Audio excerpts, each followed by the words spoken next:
Hola, buenos días. Yo pensaba empezar la ponencia pasando la última escena de aquel mediometraje que está en la página del colegio, del proyecto de CONACYT sobre los mitos del abuso sexual infantil. Pero me advirtieron que tenía que dar con unos días de anticipación la película y la verdad estuve saturada y no se lo pasé. Pero vamos a imaginar que estamos en el final de la película. Los que no la hayan visto, los niños se están elevando, los papagayos, los niños que fueron abusados, una niña y un niño, y entonces queda toda la vida por delante. O sea, no sabemos qué va a pasar con esos niños. Y no vine a presentar hoy lo que es la terapéutica que estamos realizando a víctimas de abuso sexual infantil, porque quiero reflexionar antes de hablar de la terapéutica, qué es lo que propuse para dar en forma de taller a los que se interesen. La terapéutica no lo daríamos en forma de taller, sino quiero hacer una reflexión profunda de los problemas con los que me he topado después de más de 12 años de estar trabajando la problemática de abuso sexual en Yucatán. Y todos estos datos van a ser de niños de carne y hueso, niños que hoy viven en Yucatán y que hoy han pasado por todo esto, además de su abuso, ¿no? Entonces, para esta reflexión voy a hacer un recorrido en la Convención de los Derechos de los Niños y las Niñas a la que México ha suscrito y se ha comprometido a llevar a cabo.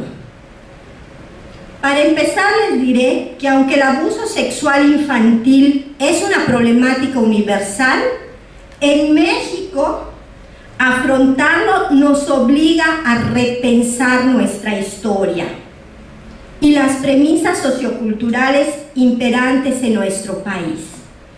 Esto será un desafío a la honestidad de nuestro pueblo multicultural, con una historia de más de 500 años, 300 de colonización y los siguientes de neocolonización, cuyo mestizaje en gran parte fue producto de violaciones sufridas por mujeres de los pueblos conquistados. No es necesario poner romanticismo donde no lo hubo, ¿sí?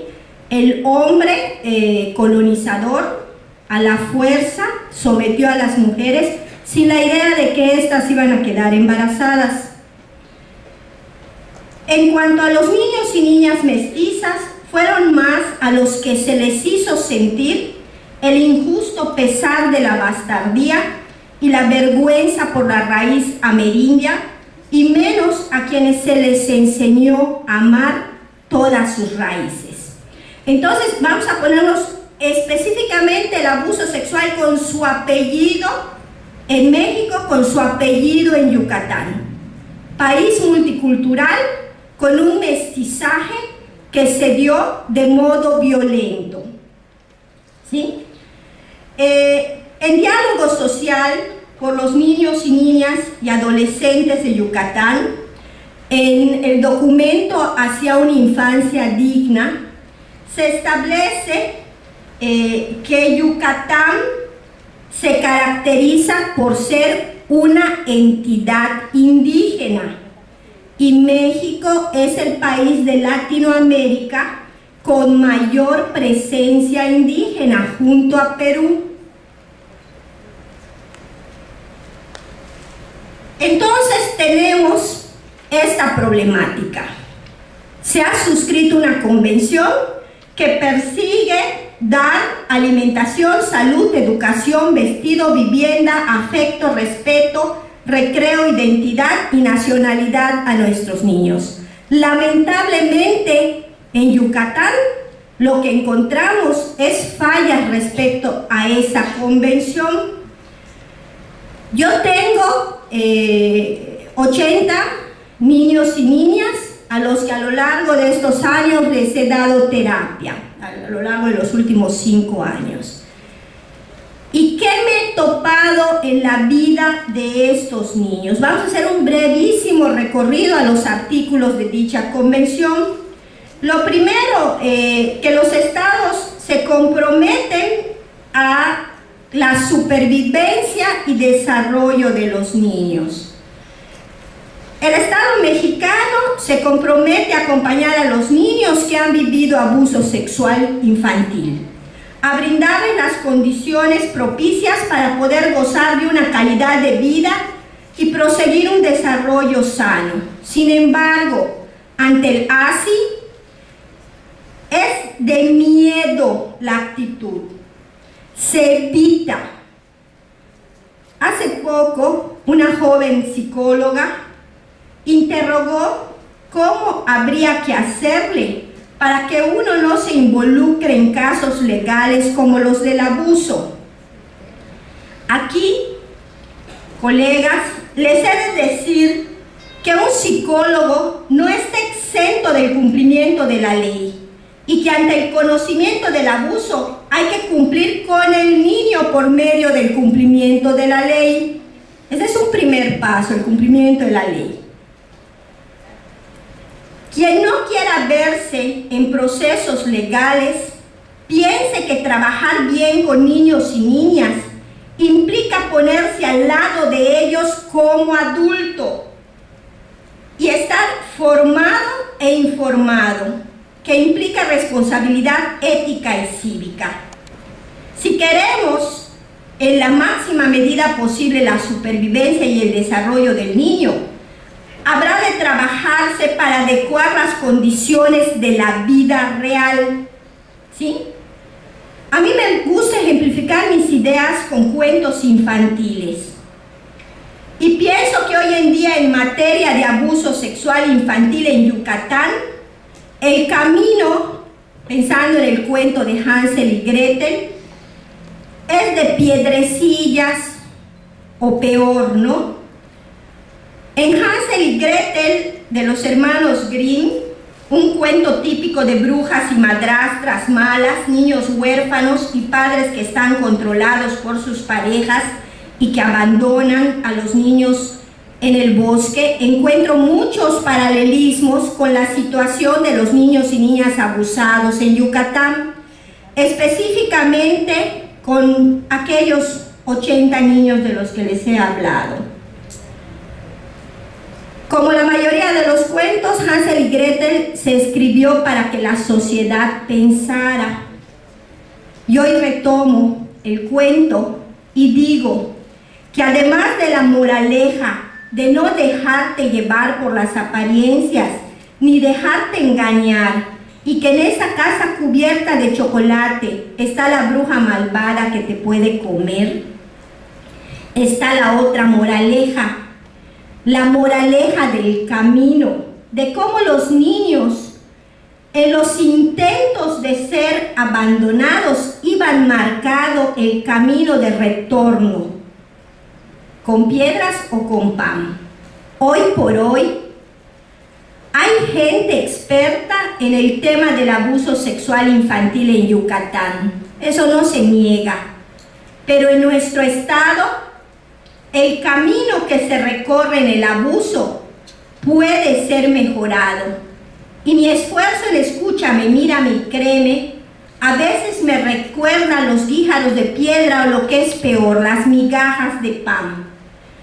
Los caminos de migajas de pan no son caminos seguros, se los pueden comer los cuervos.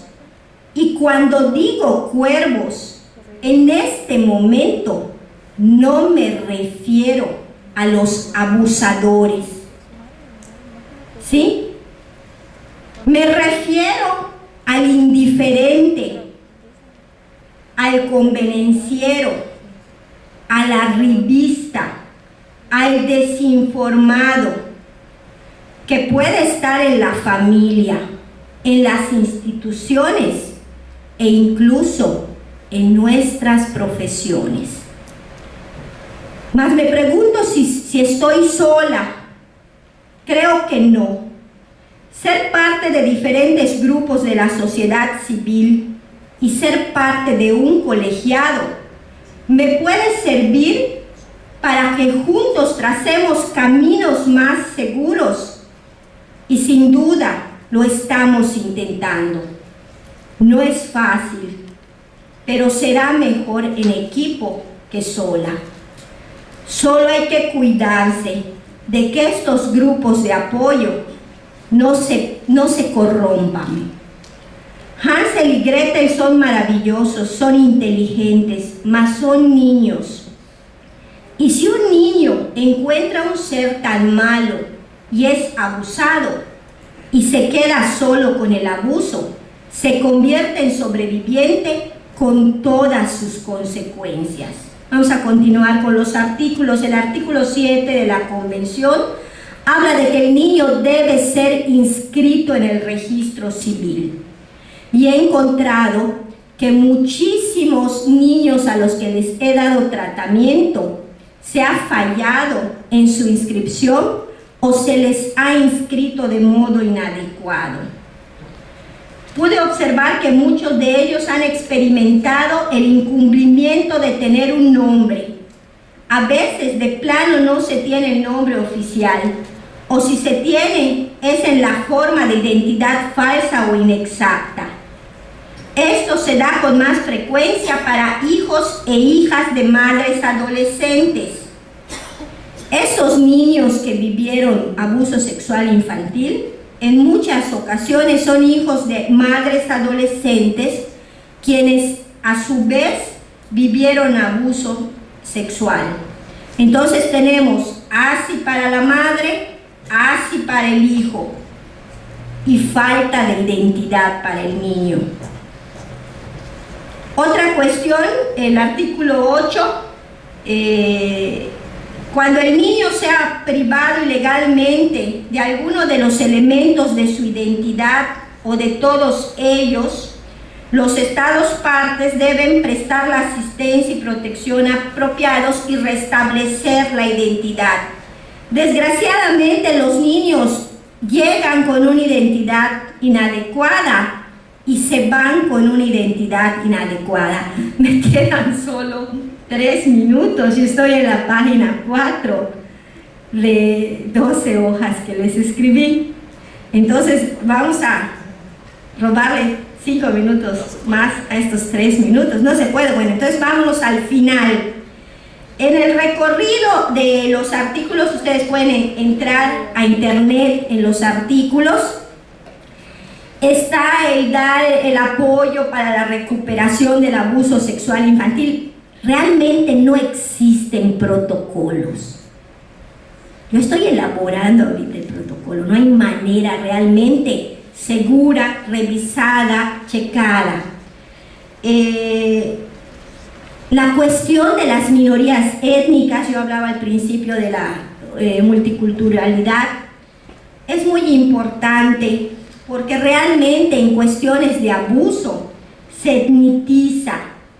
Realmente los niños que están en lugares de acogidas, en su mayoría son niños pertenecientes a la etnia maya, aquí en Yucatán. Y bueno, sabemos los psicólogos que se abusa en todas las clases sociales. ¿Por qué solamente están los niños de la etnia maya en su mayoría? Voy a tratar de terminar esta ponencia y les invito a que la lean porque la verdad la hice con mucho cariño, ¿no? Hermoso deseo de recuperación física, psicológica y social para los niños con abuso. Lamentablemente hay que reflexionar desde el ámbito familiar, escolar, ocupacional, religioso, sanitario, de servicios sociales de la política. Bronfred Vermeer innovó con la idea del ambiente ecológico, del ambiente ecológico que circunscribe al sujeto. Aquí es importante que para atender bien el abuso, nosotros tenemos que transversalizar la problemática interinstitucionalmente, intrainstitucionalmente e intersectorialmente. Al principio de la ponencia hablé de nuestra historia, de la cara triste del mestizaje, y lo hice porque aunque el abuso sexual infantil es universal, Yucatán tiene apellido, y su apellido es la mentalidad muy particular, la mentalidad de la discriminación hacia la mujer, hacia la etnia maya y hacia las clases desfavorecidas. Y eso es un elemento desencadenante de los abusos y la violencia sexual. Cuando Bartolomé habla de la discriminación del fenómeno étnico, yo encuentro en sus palabras ciertos paralelismos con la actitud hacia los sujetos del abuso. Se trata de lo que podríamos calificar como una mentalidad, como un pensamiento no muy estructurado y basado en premisas históricamente transmitidas de carácter más o menos inconsciente, pero que tiene la capacidad de desempeñarse como orientador de las conductas respecto a los grupos percibidos como diferentes. Entonces, la mentalidad que se tiene hacia los niños hace que no se dé atención a los artículos de la Convención o que se dé de modo incompleto. Yucatán está en una verdadera crisis de la atención a los niños en sus derechos humanos, y esto nos va a hacer que no cese el abuso, que siga habiendo el abuso. Por un lado, las ideologías de las mentes adultas, incluso de gente que pudieran políticamente haberse colocado en puestos de importancia ante la violencia sexual, y la urgente elaboración, uso y capacitación de servicios a cargo del Estado. Adultos que piensan e incluso que verbalizan frases que generan la duda sobre el valor de los derechos humanos, y esto es grave. Por otro lado, la vulnerabilidad de la mente infantil, la cual es sojuzgada y domada, y que en silencio emite expresiones tristes pero verdaderas alrededor de una tragedia que es universal, pero a la que no se le da una verdadera e igualitaria atención, haciendo sin quererse un ingreso etnizante del niño abusado, ingreso diferencial, tanto en relación a que se institucionaliza e interna a los niños abusados, más rara vez son encarcelados sus victimarios. Los niños dicen: aquí solo estamos los niños pobres, los ricos nunca entran aquí. Indudablemente el Estado tiene que tomar la decisión terrible de institucionalizar. Y hasta aquí llego, porque pues hay que ser obediente de las instituciones. Ok, mi invitación como colegio de psicólogos es que verdaderamente nos pongamos del lado de los niños. Gracias.